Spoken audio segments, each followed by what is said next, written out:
Paz do Senhor Jesus, meus irmãos, minhas irmãs, tudo certo com vocês? Estamos aqui hoje para mais um devocional. Deus envia cordonizes, carne de cordonizes para o povo de Israel no deserto. O título de hoje, dessa reflexão, eu gostaria de colocar como: estará limitado o poder do Senhor? É sobre isso e muito mais que nós vamos meditar no dia de hoje, sobre o poder maravilhoso de Deus, seu poder ilimitado, e também sobre a ingratidão do povo de Israel, ingratidão e a atitude pecaminosa que nós temos que tomar, por exemplo, para que não venhamos cair no mesmo erro que esse povo cometeu. Números capítulo 11 e versículo 23 é o texto base de hoje, mas antes disso já peço para você, deixa seu like aqui no canal, se ainda não é inscrito se inscreve, ativa o sininho de notificações e compartilhe essa live com o máximo de pessoas possíveis para nos ajudar nesta grande obra da semeadura, de semear a palavra de Deus para o mundo inteiro. E também, através aqui da internet, é uma forma de a gente estar cumprindo o ID de Cristo, né? De ir por todo mundo, pregar o evangelho a toda criatura. Quem crer e for salvo será batizado. Então, me ajude nesta grande empreitada, nesta grande obra, neste grande projeto que eu estou aqui na internet realizando. Compartilha no seu grupo de WhatsApp, manda para os seus amigos, nos ajude na divulgação, que isso é muito importante para que esse conteúdo seja entendido pelo algoritmo do YouTube, a inteligência artificial, né? Que é um conteúdo relevante para que ele possa recomendar para mais pessoas. Então isso vai fazer com que mais pessoas sejam abençoadas e edificadas através dessa palavra. Números capítulo 11, versículo 23, que nos diz assim: O Senhor respondeu a Moisés: Estará limitado o poder do Senhor? Agora você verá se a minha palavra se cumprirá ou não. Vou colocar aqui um fundo musical para nós estarmos meditando sobre isso. Deixa eu pesquisar aqui.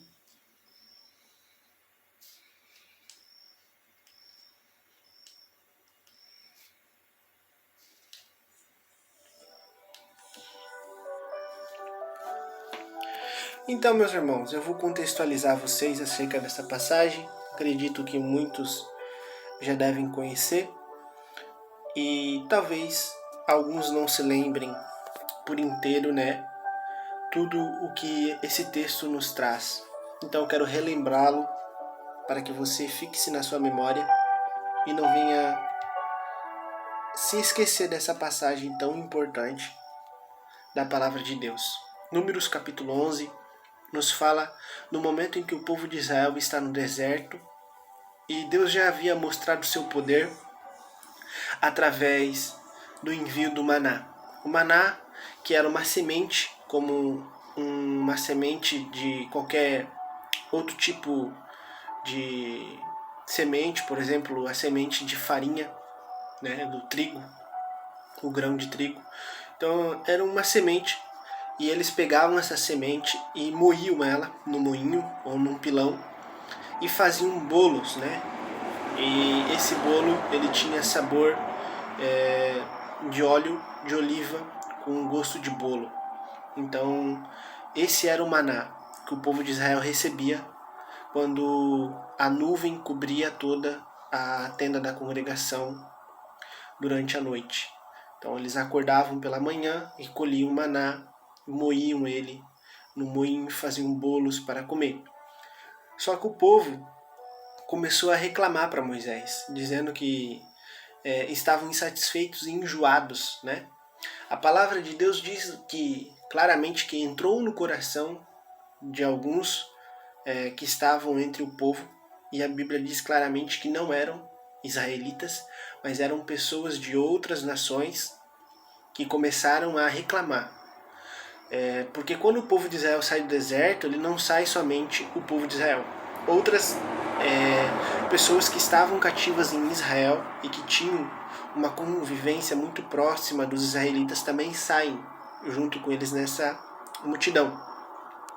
E esse povo estrangeiro que estava ali no meio da congregação de Israel começa a reclamar, dizendo que, poxa, eles só comiam um bolo e não comiam mais carne. E o povo queria comer carne, o povo queria proteína, né? Não que no maná não tivesse proteína, é óbvio que tinha, mas como toda a farinha que a gente usa para fazer pão, para fazer bolo, a gente sabe que ela não é a mesma coisa que carne. Então o povo começou a se lembrar do tempo do Egito, em que eles tinham maná, que eles tinham melancia, que eles tinham cebola, que eles tinham abundância de peixes e assim por diante. E o povo começou a reclamar, esse povo estrangeiro começou a reclamar para Moisés, e também o povo de Israel, vendo esse povo estrangeiro reclamar, também começaram a ficar insatisfeitos e reclamar contra Deus, né? Não contra Moisés, mas contra Deus. Eles reclamavam e falavam que Deus é esse que nos tirou do Egito para colocar no meio do deserto, para sofrer, para não ter nem carne para comer todos os dias. Imagine você, num deserto, um lugar escaldante, árido, que não tem praticamente nada de vida, e você tendo que estar nessa situação com seus filhos, com a sua família. Então o povo começou a ficar muito insatisfeito, muito estressado, e entrou a gula no coração deles, a Bíblia diz. Eles começaram a ficar gulosos, começaram a ficar insatisfeitos, a ingratidão, né? Mesmo tendo maná ali, não estavam satisfeitos com o que tinham. Isso daí acendeu a ira de Deus. O texto diz que Deus ficou furioso com este povo que era ingrato para com ele. Então, Moisés vai até Deus e começa a orar. E Deus diz para ele: olha, Moisés, eu vejo que você está muito cansado, muito fadigado, tendo que levar todo o peso do povo nas suas costas. Então eu vou aliviar para ti e vou batizar 70 pessoas com o meu Espírito Santo que tem sobre você. Vou colocar sobre esses 70 homens que vão te auxiliar, que vão dividir o peso, o fardo que você tem. Esses 70 homens posteriormente viriam a se tornar o Sinédrio Judaico de Israel, onde eles estariam ali para julgar as causas. Tanto que Jesus, quando foi crucificado, ele teve que se apresentar ao sumo sacerdote e teve que se apresentar também diante do Sinédrio, para que o Sinédrio o acusasse. Então, interessante, né? Algo que começou para ajudar o Moisés a guiar o povo, depois se torna corrupto ao ponto de matar o próprio Messias, de matar o próprio Jesus Cristo. Mas eu não quero entrar aqui em detalhes acerca disso, só quero que vocês saibam que esses 70 homens que foram eleitos por Deus, juntamente com Moisés para guiar o povo ali, posteriormente se tornaram o Sinédrio Judaico. E aí, meus irmãos, Deus batiza esses homens, eles começam a profetizar, e Moisés faz essa pergunta para Deus: Senhor, até quando eu vou ter que ficar sofrendo com esse fardo? Será que tu me tirou da terra, tirou esse povo da terra do Egito para me envergonhar diante deles? São mais de 600 mil homens. E eles estão pedindo carne e não tem carne para dar. Mesmo se a gente mate todos os bezerros que a gente tem aqui, todas as vacas que a gente trouxe conosco, não vai ter alimento de carne para todo mundo. Então, Deus fala para Moisés: estará limitado o meu poder? Hoje você vai saber se o meu poder está limitado. Então Deus fica furioso com o povo de Israel, envia no dia seguinte codornas, carne de codornas, ao ponto de elas ficarem acumuladas tão alta, que eles levaram mais de um dia colhendo em cestos essas cordonizes. E Deus falou para Moisés que ele ia mandar tanta cordonizes, já que eles estavam querendo carne, que eles iam se empanturrar até os narizes de comer tanta carne. Iam comer por 30 dias, que eles iam chegar ao ponto de não querer mais carne. Porque eles reclamaram para com Deus, foram insatisfeitos. E aí Deus envia as cordonizes, e aquele povo que começou a reclamar, que levantou esse motim contra o Senhor, a Bíblia diz que enquanto a carne ainda estava nos dentes e não havia sido digerida por eles, Deus envia uma praga e fere aqueles homens que estavam entre o povo, que estavam com o pecado da gula, que estavam vivendo de forma ingrata, que estavam incitando o povo a se revoltar contra Moisés, se revoltar contra o próprio Deus. E envia uma praga contra eles. E eles são feridos e caem no deserto. Quais são as lições que nós aprendemos com isso? Muitas são as lições, né? Aprendemos que Deus não gosta de ingratidão, que Deus não gosta da gula. Aprendemos que Deus é um Deus de providência, que se preocupa conosco, que nos ama. Moisés chega ao ponto de dizer para Deus: olha, Senhor, tu me queres por este fardo tão pesado, eu tenho que carregar esse povo para a tua terra prometida que você prometeu para esses seus antepassados. Eu estou cumprindo aqui a promessa, mas foi você que prometeu para Abraão, que são os nossos antepassados, que eles herdariam uma terra que mana leite e mel. E eu estou tendo que guiá-los como uma mãe, como uma ama que cuida do seu filho no colo. Imagina, mais de 600 mil homens dependendo de pão todos os dias, incomodando Moisés por água. Aí Moisés tinha que bater na rocha e fazer água brotar da rocha. Aí eles estavam com frio, Moisés tinha que orar para Deus enviar calor à noite, para eles não morrerem de frio no meio do deserto, que à noite o deserto fica frio, né? Fica com temperaturas até negativas, temperaturas baixíssimas. Durante o dia ele tinha que mandar uma coluna de nuvem para que eles não viessem, né, que se queimar com o sol. Então assim, eles eram tratados como um filho, né, como um caçulinha, como um filhinho mimado, recebendo barda do seu pai e da sua mãe. Então ali a gente vê o cuidado de Deus, o amor de Deus que ele tem para conosco, para com seus filhos, né. Então aqui já é uma lição grande, que Deus ele se preocupa com nós, com o nosso dia a dia, com o nosso comer, com o nosso vestir. Só que ele não quer que a gente se lembre da terra do Egito, sabe? Do mundo lá fora, dos prazeres deste mundo. Deus não gosta quando você prefere os prazeres do mundo do que estar na sua presença. Deus não se alegra com isso. Quando você estava lá na idolatria, no pecado, aí você olha para aquela vida e você fala: nossa, que vida maravilhosa que eu tinha, e agora eu estou tendo que carregar essa cruz, esse caminho de renúncia, esse caminho de sacrifício, de mortificar a minha carne. Mas o povo de Israel também estava passando por isso, não podia olhar para o Egito, tinha que caminhar em direção à terra prometida, assim como nós também somos peregrinos e forasteiros nessa terra e temos que caminhar em direção ao céu, a Nova Jerusalém, a cidade santa, a morada de Deus, para que a gente possa possuir essa terra por herança, essa terra que nos foi prometida para todos aqueles que acreditarem em Cristo Jesus, que crerem com o seu coração e confessarem com a sua boca. Porque todo aquele que o invocar será salvo, a Bíblia diz. Então, não vamos se apegar com esse Egito no mundo no qual nós estamos inseridos. Não ameis o mundo, nem o que no mundo há, nem as suas concupiscências, desejo dos olhos, soberba da vida. Porque tudo isso passa. Mas aquele que faz a vontade de Deus permanece para sempre.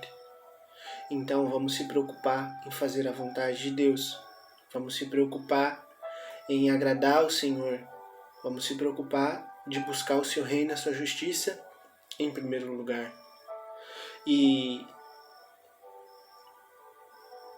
é lindo, maravilhoso, né? O poder de Deus é ilimitado. Ele abriu o Mar Vermelho para o povo de Israel passar.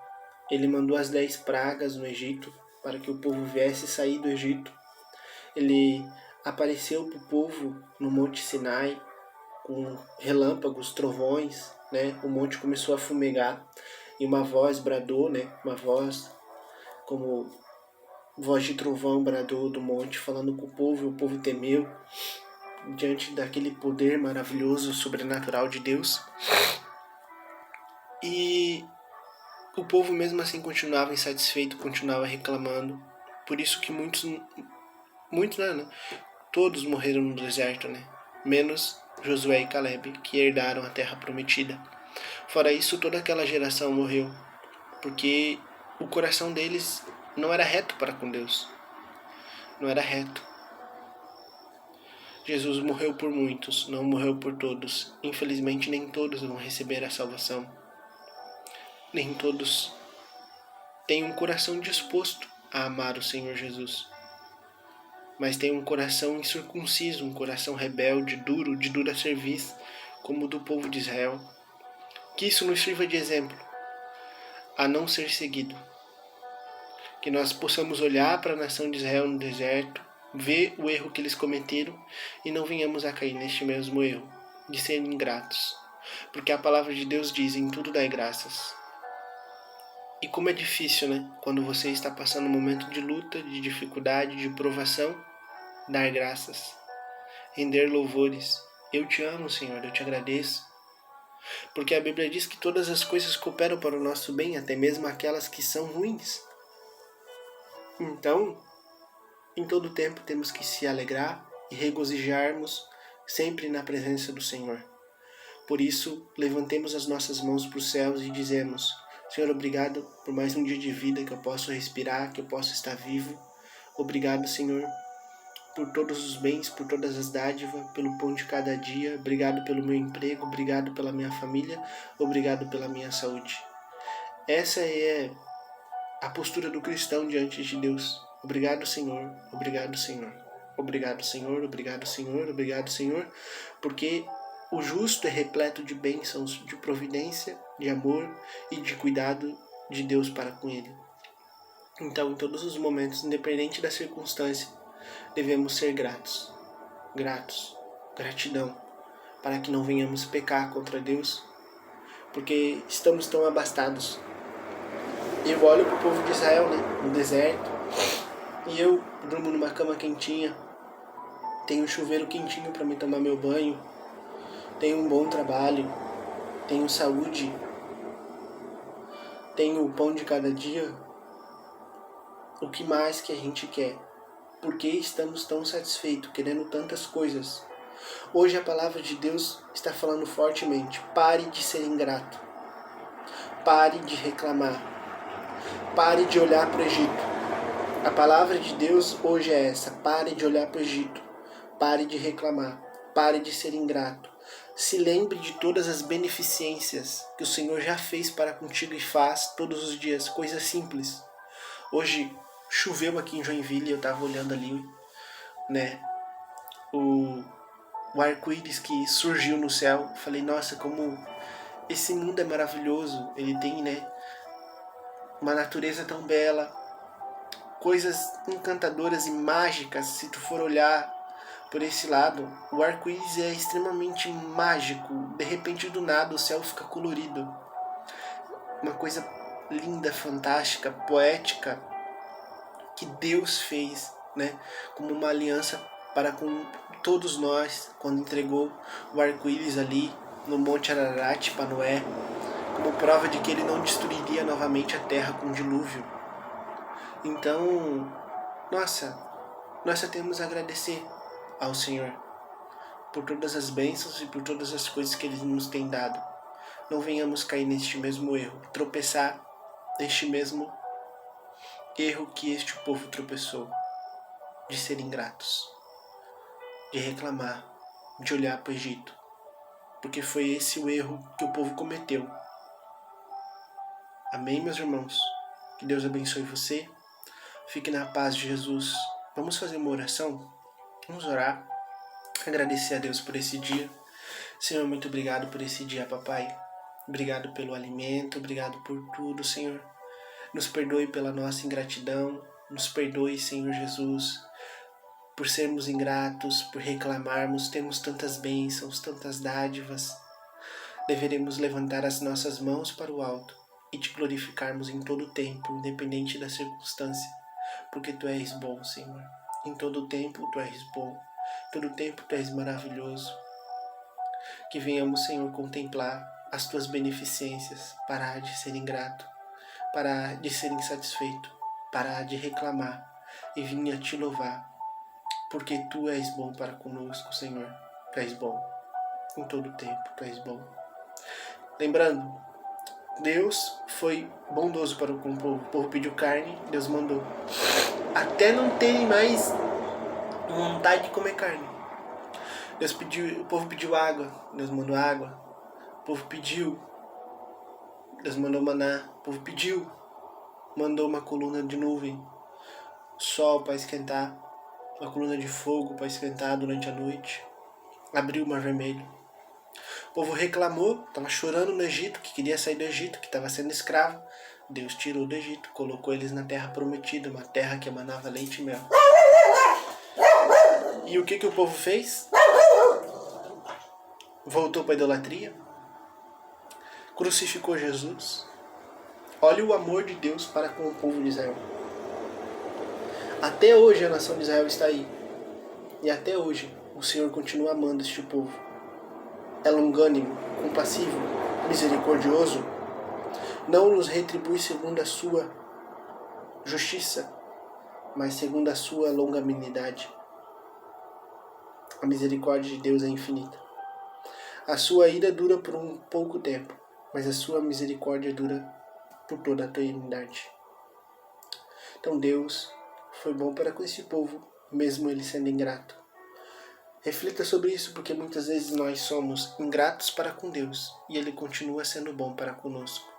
Ele diz: eu mando a minha chuva e o meu sol sobre os bons e sobre os maus, sobre justos e injustos. Todos eles recebem a bonança da chuva e o sol, que nos dá a vitamina D para sobreviver. Não é verdade? Deus é bom em todo tempo. Deus é bom. Que sejamos gratos, que em tudo venhamos a render louvores e graças a Ele. Lembrarmos das suas beneficências, das suas bondades para conosco, de todos os bens, de todas as dádivas que Ele tem nos concedido. Principal, a vida. Só o fato de estar vivo, de estar respirando, de ter saúde. Milhares de pessoas estão nos hospitais agora, enfermos, com câncer. Hoje, acabei de descobrir uma pessoa que pegou leucemia. Foi diagnosticada com câncer. Imagina como é terrível, como é trágico você saber que você pega uma doença terminal, uma doença que é maligna, uma doença que não tem cura. E nós estamos aqui com saúde, vivos. É fato indispensável já de agradecer. Amém, meus irmãos? Deus abençoe vocês. Aqui é COP, canal oficial Plenitude do Evangelho. Todos os dias aqui, trazendo uma palavra para o seu coração e te ajudando a entender a Bíblia Sagrada. Que a graça do nosso Senhor Jesus Cristo, o amor de Deus e a consolação e comunhão do Espírito Santo seja com todas vós digam amém. Fui, Pai Senhor.